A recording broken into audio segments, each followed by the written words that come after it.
The system has failed, and it's my responsibility to find out why and to correct that failure. But what happens if terrorism does occur again on Mr. Obama's watch? Would that be the end of his administration? Dick Morris will analyze. Hi, I'm Bill O'Reilly. Thanks for watching us tonight. Will al-Qaeda destroy the Obama administration? That is the subject of this evening's Talking Points memo. Some conservatives are saying the president does not take terrorism seriously enough, but that's not the case any longer. Yesterday, the president was deadly serious about stopping any more terror attacks against Americans. Mr. Obama's a smart guy. He knows that he's got 3 strikes against him now, but he's not out. He is, however, tottering. When a Muslim terrorist killed 1 soldier, wounded another in Arkansas, the press pretty much ignored it. Then came the Fort Hood massacre. The president never called it an act of terrorism. Then the underwear bomber struck on Christmas Day. Initially, the president called him an isolated extremist. Well, that's 3 strikes in 6 months, and now there's trouble in the air. Most Americans will not stand for poor security. The Obama administration has dismantled so many of the Bush-Cheney anti-terror programs that worked against terrorism, that the president now finds himself in a very precarious situation. The perception in many quarters is that the Obama administration cares more about the rights of terrorists than protecting the American people. That may not be fair, but the perception is out there. If al-Qaeda manages another terrorist strike against the USA in the upcoming months, President Obama will be in serious trouble. He knows it, and that's why he looked so grim yesterday. Al-Qaeda also knows it. Those killers understand the chaos they're causing, and of course they want to build on that. Politics is often a very foolish game. Ideologues on both sides try to demean people with opposing points of view. But killing 3,000 people on 9/11 and coming close to blowing up a Northwest airliner on Christmas Day trumps politics. That's life and death. Talking Points has said over and over the president is making a big mistake by trying foreign terrorists in civilian courts, by outlawing coerced interrogation, and by giving the world a perception that America's war on terror is not a noble undertaking. We are not the problem. Al-Qaeda is. And by the way, terror thugs have no rights. None. If they did, why is President Obama shooting drones at them without a trial? Think about it. The president's dropping bombs on suspected terrorists. No trial, no interrogation, just death. But then he turns around and gives Khalid Sheikh Mohammed, who admits planning the murder of 3,000 people, lawyers and a civilian trial. Does that make any sense to you?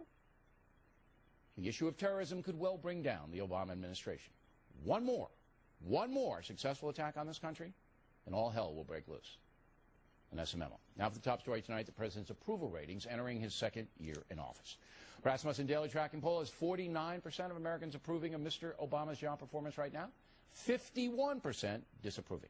The Gallup poll has 44% disapproving, 50% approving. Gallup says that is among the lowest approval ever for a president entering his 2nd year. An interesting footnote, Ronald Reagan also had a similar number entering his 2nd year. Let's now analyze Dick Morris, the purveyor of DickMorris.com, one of the finest political websites in the country. Now, you disagree with me on this. I was going to throw you out of the studio. No, not completely. But I said, you know, I tease Morris, and I can't throw him out. My shading is a little different than yours. All right. It's not a complete Let me hear the shading. It's not one more attack and he's out. Oh, come on. No, it's come on. It's not. A series of attacks, if al-Qaeda keeps doing this. And 3 times in 6 months. Yeah, and we keep having more of these. It's going to be very, very serious for him. And the reason is not just the perception that he's weak on terror, and not just the perception that he doesn't give it the importance that it deserves and he accords them too many rights. A perception can and will grow then that Obama is too weak. It's already there. And that Obama is incompetent. It's already there. Well, it's in nascent form. No.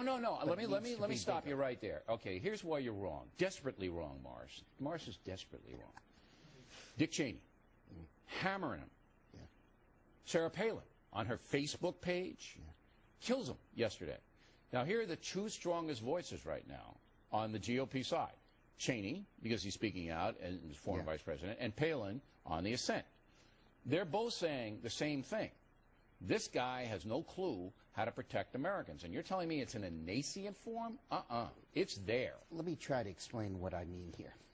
You have a series of issues against Obama that are the right fighting the left. You know, with health care, stimulus, all of that. Right. this is an issue where, when it's dealing with civil rights, or Guantanamo is a right-left issue.